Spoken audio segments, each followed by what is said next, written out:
What happens when Uganda's most prominent opposition leaders takes Uganda's political struggle to one of the world's biggest human rights stages? On February 18, 2026, Robert Sentamu Kyagulanyi, widely known as Bobiwine, he is scheduled to speak at the Geneva Summit for Human Rights and Democracy in Switzerland. This is not just another speech. This is not just another international trip.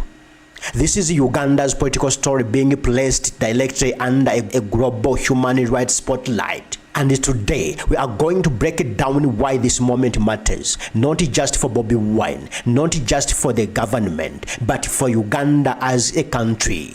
The Geneva Summit for Human Rights and Democracy is an annual global forum that brings together activists, dissidents, former political prisoners, and opposition figures from around the world. This is a platform where individuals from countries accused of repression come to tell their stories directly to diplomats, journalists, human rights organizations, and policy makers. People who speak here are often seen not just as politicians, but as symbols of resistance, voices of the oppressed, and representatives of struggles happening inside their countries. So when Bobiwine is invited here, it's not random, it's highly symbolic.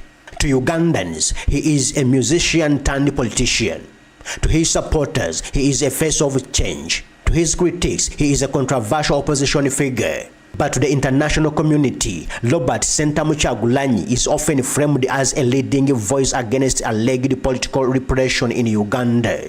As the leader of the National Unity Platform and the main challenger to President Yoweri Museveni, Bobiwine's political journey has been marked by arrests, blocked rallies, confrontation with security forces, and the claims of electoral unfairness. International media and human rights groups frequently reference his experience when discussing Uganda. And now, he is taking that story to Geneva. This is where the story becomes bigger than Bobiwine. Because this invitation means Uganda's internal political situation is being discussed on the global human rights platform. It signals that Uganda's governance, democracy, and human rights record are subject of international interest and scrutiny. It also shows that Bobiwine is being recognized globally not only as a politician, but as a human rights figure. And that has diplomatic implications.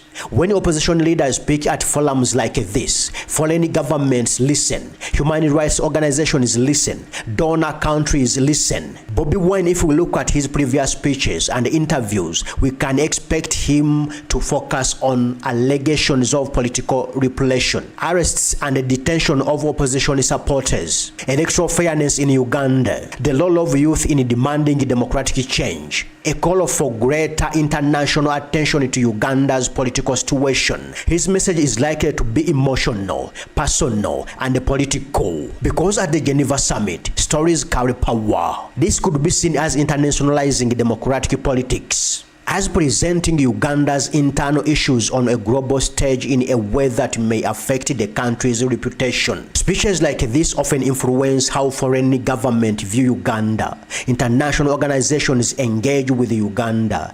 Donor relationships are shaped. Whether fair or unfair, perception matters in international relations. For Bobiwine's supporters, this is validation, a sign that their concerns are being heard beyond Uganda's borders. For his critics, this may arise concerns about airing Uganda's issues internationally.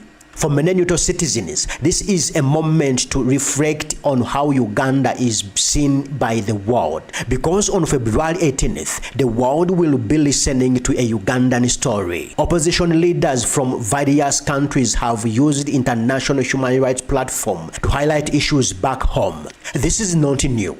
It's part of modern political strategy, where local struggles become global conversations. And Bobiwine is stepping into that exact space. The audience in Geneva will not just hear Bobiwine. They will hear a narrative about Uganda, its politics, its democracy, and its future.